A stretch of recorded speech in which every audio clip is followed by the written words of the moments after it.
संतोषी माता की जय। प्रिय भक्तजनों, आज हम इस वीडियो में संतोषी माता की व्रत कथा सुनेंगे। शुक्रवार के दिन माँ संतोषी का व्रत पूजन किया जाता है। इस पूजा के दौरान माता की आरती, पूजन तथा अंत में माता की कथा सुनी जाती है। तो आइए सुनते हैं संतोषी माता की व्रत कथा। तो उससे पहले प्रेम से बोलिए संतोषी माता की जय।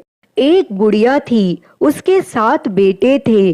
6 कमाने वाले थे जबकि एक निकम्मा था। बुढ़िया 6 बेटों की रसोई बनाती, भोजन कराती और उनसे जो कुछ जूठन बचता वह 7वें को दे देती। एक दिन वह अपनी पत्नी से बोला, देखो मेरी माँ को मुझ पर कितना प्रेम है। तब वह बोली, क्यों नहीं, सबका जूठा जो तुमको खिलाती है।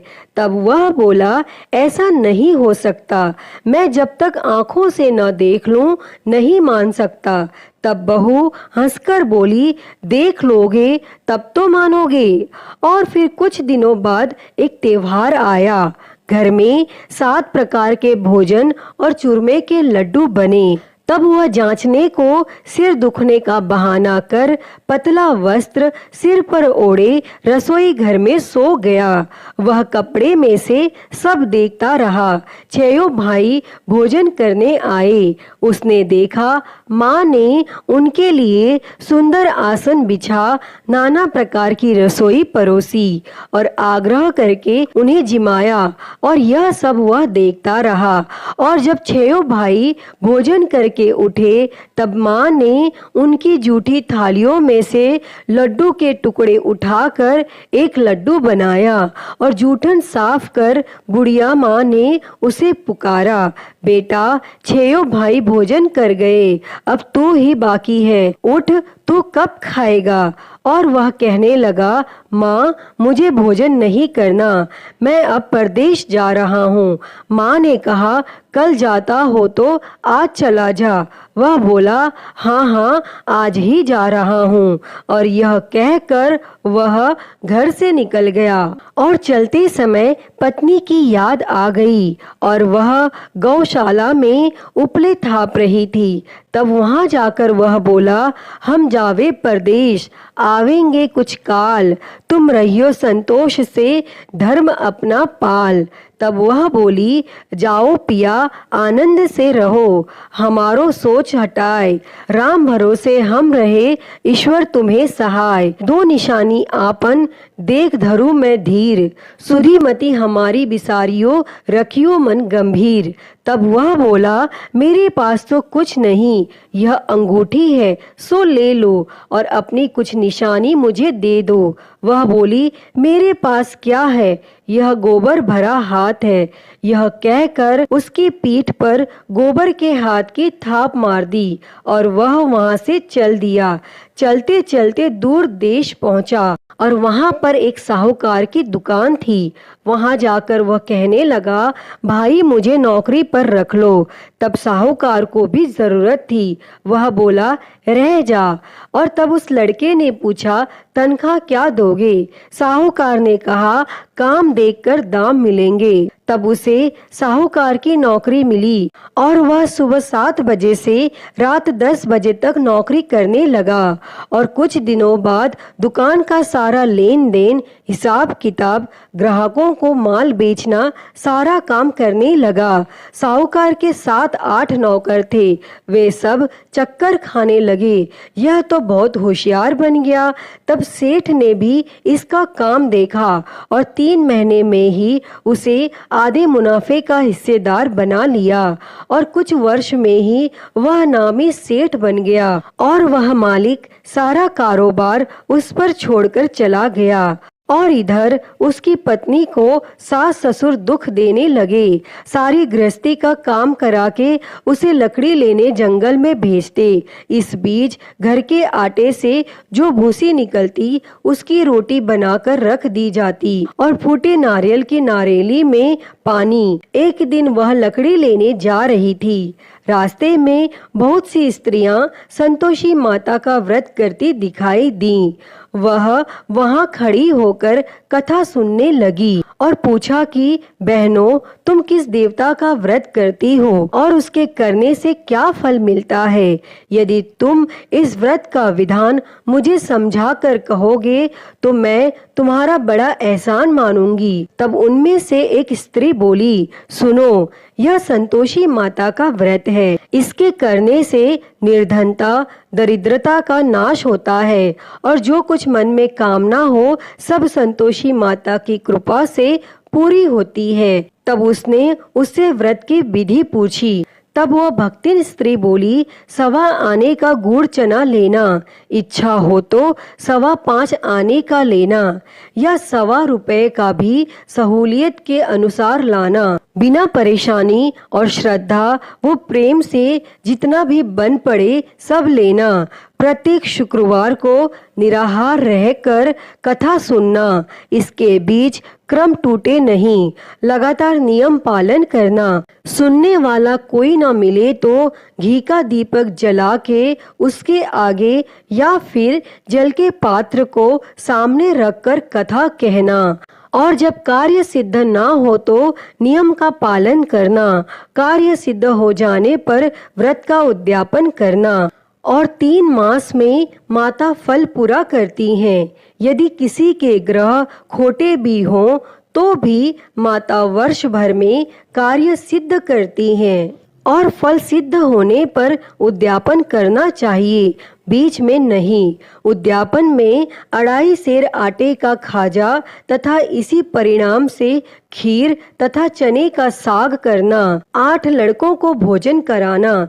जहाँ तक मिले देवर, जेठ, भाई बंधु के हों, न मिले तो रिश्तेदारों और पास पड़ोसियों को बुलाना, उन्हें भोजन कराना। यथाशक्ति दक्षिणा दे माता का नियम पूरा करना और उस दिन घर में खटाई न खाना। यह सुन बुढ़िया के लड़के की बहुत चल दी और रास्ते में लकड़ी के बोझ को बेच दिया और उन पैसों से गुड़ चना ले माता के व्रत की तैयारी कर आगे चली और सामने मंदिर देखकर पूछने लगी, यह मंदिर किसका है? सब कहने लगे, संतोषी माता का मंदिर है। और यह सुनकर वह माता के मंदिर में जाकर चरणों में लौटने लगी और विनती करने लगी, माँ, मैं निपट अज्ञानी हूँ, व्रत के कुछ भी नियम नहीं जानती, मैं दुखी हूँ। हे माता, हे जगत जननी, मेरा दुख दूर कर, मैं तेरी शरण में हूँ।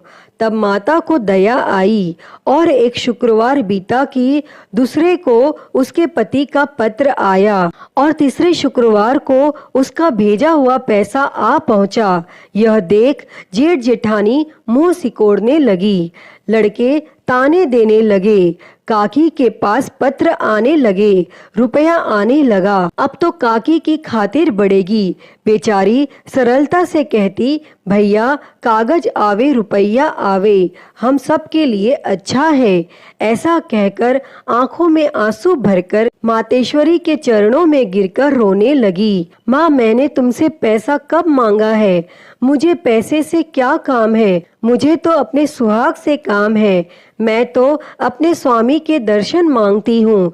तब माता ने प्रसन्न होकर कहा, जा बेटी, तेरा स्वामी आएगा। यह सुनकर खुशी से बावली होकर घर में जा काम करने लगी। अब संतोषी माँ विचार करने लगी, इस भोली पुत्री को मैंने कह तो दिया कि तेरा पति आएगा, लेकिन कैसे? वह तो इसे स्वप्न में भी याद नहीं करता। उसे याद दिलाने को मुझे ही जाना पड़ेगा। और इस तरह संतोषी माता उस बुढ़िया के बेटे के पास जा स्वप्न में प्रकट होकर कहने लगी, साहूकार के बेटे सो रहा है या जागता है?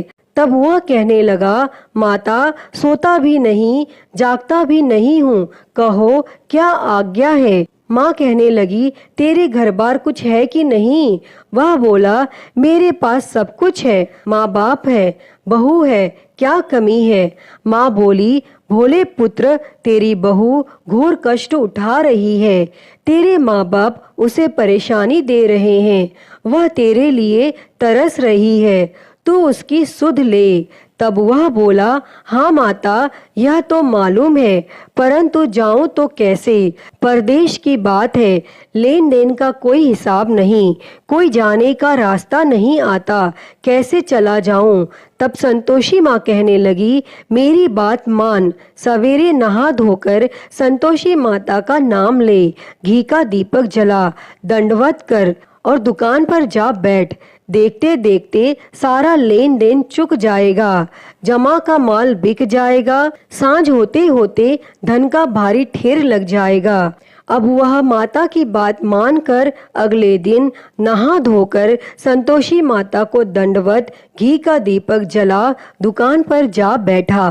थोड़ी देर में देने वाले रुपया लाने लगे और लेने वाले हिसाब लेने लगे। कोठे में भरे सामान के खरीदार नकद दाम दे सौदा करने लगे। शाम तक धन का भारी ढेर लग गया। मन में माता का नाम ले, चमत्कार देख प्रसन्न हो घर ले जाने के वास्ते गहना, कपड़ा, सामान खरीदने लगा और वह काम से निपट तुरंत घर को रवाना हुआ। उधर उसकी पत्नी जंगल में लकड़ी लेने जाती, लौटते वक्त माता जी के मंदिर में विश्राम करती और वह तो उसके प्रतिदिन रुकने का जो स्थान ठहरा, वह धूल उड़ती देख माता से पूछती है, हे माता, यह धूल कैसे उड़ रही है? तब माता कहती है, हे पुत्री, तेरा पति आ रहा है, अब तू ऐसा कर, लकड़ियों के 3 बोझ बना ले, एक नदी के किनारे रख, दूसरा मेरे मंदिर पर व तीसरा अपने सिर पर। तेरे पति को लकड़ियों का गट्ठर देख मोह पैदा होगा और वह यहाँ रुकेगा, नाश्ता पानी खाकर माँ से मिलने जाएगा। तब तू लकड़ियों का बोझ उठाकर जाना और चौक में गट्ठर डालकर जोर से आवाज लगाना, लो सासू जी, लकड़ियों का गट्ठर लो, भूसी की रोटी दो, नारियल के खेपड़े में पानी दो, आज मेहमान कौन आया है। तब उसने संतोषी माता से बहुत अच्छा कहकर वह प्रसन्न मन से लकड़ियों के 3 गट्ठर बनाती है, एक नदी के किनारे पर और एक माता जी के मंदिर पर रखती है। इतने में मुसाफिर आ पहुंचा। सूखी लकड़ियां देख उसकी इच्छा उत्पन्न हुई कि हम यहीं पर विश्राम करें और भोजन बनाकर खा पीकर गांव जाएं। और इस तरह रुककर भोजन बना, विश्राम करके वह गांव को गया, सबसे प्रेम से मिला। उसी समय सिर पर लकड़ी का गट्ठर लिए वह उतावली सी आती है, लकड़ियों का भारी बोझ आंगन में डालकर जोर से 3 आवाज देती है, लो सासू जी, लकड़ियों का गट्ठर लो, भूसी की रोटी दो, आज मेहमान कौन आया है। यह सुनकर उसकी सास बाहर आकर अपने दिए हुए कष्टों को भुलाने हेतु कहती है, बहू, ऐसा क्यों कहती है? तेरा मालिक ही तो आया है, आ बैठ, मीठा भात खा, भोजन कर, कपड़े गहने पहन। उसकी आवाज सुन उसका पति बाहर आता है, अंगूठी देख व्याकुल हो जाता है। माँ से पूछता है, माँ यह कौन है? माँ बोली, बेटा यह तेरी बहू है, जब से तू गया है तब से सारे गांव में भटकती फिरती है, घर का काम काज कुछ नहीं करती, 4 पहर आकर खा जाती है। वह बोला, ठीक है माँ, मैंने इसे भी देखा और तुम्हें भी, अब दूसरे घर की ताली दो, उसमें रहूंगा। माँ बोली, ठीक है, जैसा तेरी मर्जी। तब वह दूसरे मकान की 3री मंजिल का कमरा खोल सारा सामान जमाता है। एक दिन में राजा के महल जैसा ठाट बाट बन गया। अब क्या था, वह सुख भोगने लगी। और इतने में शुक्रवार आया। उसने पति से कहा, मुझे संतोषी माता के व्रत का उद्यापन करना है। पति बोला, खुशी से कर लो। वह उद्यापन की तैयारी करने लगी। जेठानी के लड़कों को भोजन के लिए कहने लगी। उन्होंने मंजूर किया, परंतु पीछे से जेठानी ने अपने बच्चों को सिखाया, देखो भोजन के समय खटाई मांगना। जिससे उसका उद्यापन पूरा न हो। और लड़के जिमने आए, खीर खाना पेट भर खाया, परंतु बाद में खाते ही कहने लगे, हमें खटाई दो, खीर खाना हमको नहीं भाता, देखकर अरुचि होती है। वह कहने लगी, भाई खटाई किसी को नहीं दी जाएगी, यह तो संतोषी माता का प्रसाद है। तब लड़के उठ खड़े हुए, बोले, पैसा लाओ।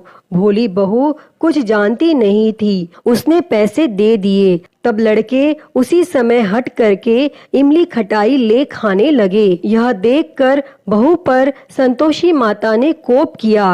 राजा के दूत उसके पति को पकड़कर ले गए। जेठ जेठानी मनमाने वचन कहने लगे, लूट लूट कर धन इकट्ठा कर लाया है, अब सब मालूम पड़ जाएगा जब जेल की मार खाएगा। तब बहू से यह सहन नहीं हुआ और वह रोती हुई संतोषी माता के मंदिर गई और कहने लगी, हे माता, तुमने क्या किया? हंसाकर अब भक्तों को रुलाने लगी। तब माता बोली, बेटी तूने उद्यापन करके मेरा व्रत भंग किया है। तब वह कहने लगी, माता, मैंने कुछ अपराध नहीं किया है, मैंने तो भूल से लड़कों को पैसे दे दिए थे, मुझे क्षमा करो, मैं फिर से तुम्हारा उद्यापन करूंगी। तब संतोषी माता बोली, अब भूल मत करना। तब वह कहती है, अब भूल नहीं होगी, अब बतलाओ वे कैसे आवेंगे? माँ बोली, जा पुत्री, तेरा पति तुझे रास्ते में आता मिलेगा। वह निकली, राह में पति आता मिला। वह पूछी, कहाँ गए थे? तब पति कहने लगा, इतना धन जो कमाया है उसका कर राजा ने मांगा था और वह भरने गया था। तब वह प्रसन्न होकर बोली, भला हुआ, अब घर को चलो। कुछ दिन बाद फिर शुक्रवार आया और वह बोली, मुझे फिर संतोषी माता के व्रत का उद्यापन करना है। तब पति ने कहा, करो। बहू फिर जेठ के लड़कों को भोजन के लिए कहने गई। जेठानी ने एक दो बातें सुनाई और सब लड़कों को सिखाने लगी, तुम सब लोग पहले ही खटाई मांगना। लड़के भोजन से पहले कहने लगे, हमें खीर नहीं खानी, हमारा जी बिगड़ता है, कुछ खटाई खाने को दो। वह बोली, खटाई किसी को नहीं मिलेगी, आना हो तो आओ। वह ब्राह्मण के लड़के लाकर भोजन कराने लगी। यथाशक्ति दक्षिणा की जगह एक एक फल उन्हें दिया। तब संतोषी माता प्रसन्न हुई और माता की कृपा होते ही 9वें मास में उसको चंद्रमा के समान सुंदर पुत्र प्राप्त हुआ और पुत्र को पाकर प्रतिदिन माता जी के मंदिर को जाने लगी। तब संतोषी माता ने सोचा, यह तो रोज आती है, आज क्यों न इसके घर चलूं। और यह विचार कर माता संतोषी ने भयानक रूप बनाया। गुड़ चने से सना मुख, ऊपर सूंड के समान होठ, उस पर मक्खियां भिन भिन कर रही थी।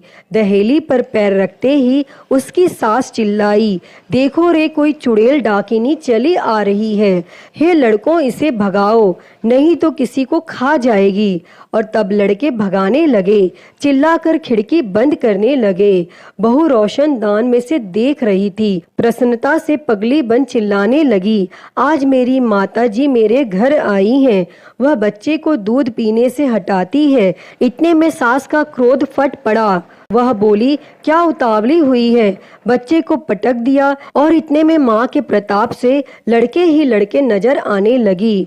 वह बोली, माँ, मैं जिसका व्रत करती हूँ यह संतोषी माता है। तब सब ने माता जी के चरण पकड़ लिए और विनती कर कहने लगे, हे माता, हम मूर्ख हैं, अज्ञानी हैं, तुम्हारे व्रत की विधि हम नहीं जानते, व्रत भंग कर हमने बड़ा अपराध किया है।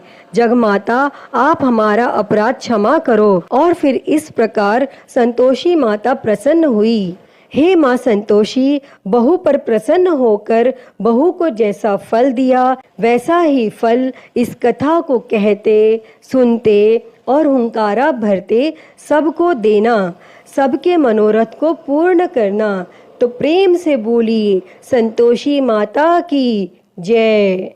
प्रिय भक्तजनों, मैं उम्मीद करती हूँ कि आपको यह संतोषी माता की व्रत कथा पसंद आई होगी और अगर वीडियो अच्छी लगी हो तो इसे लाइक करें, ज़्यादा से ज़्यादा शेयर करें और कमेंट बॉक्स में संतोषी माता की जय लिखना ना भूलें। और हरिहर भक्ति चैनल पर आप नए हैं तो इस चैनल को सब्सक्राइब कर नोटिफिकेशन बेल को ज़रूर ऑन कर लें। हर हर महादेव। धन्यवाद।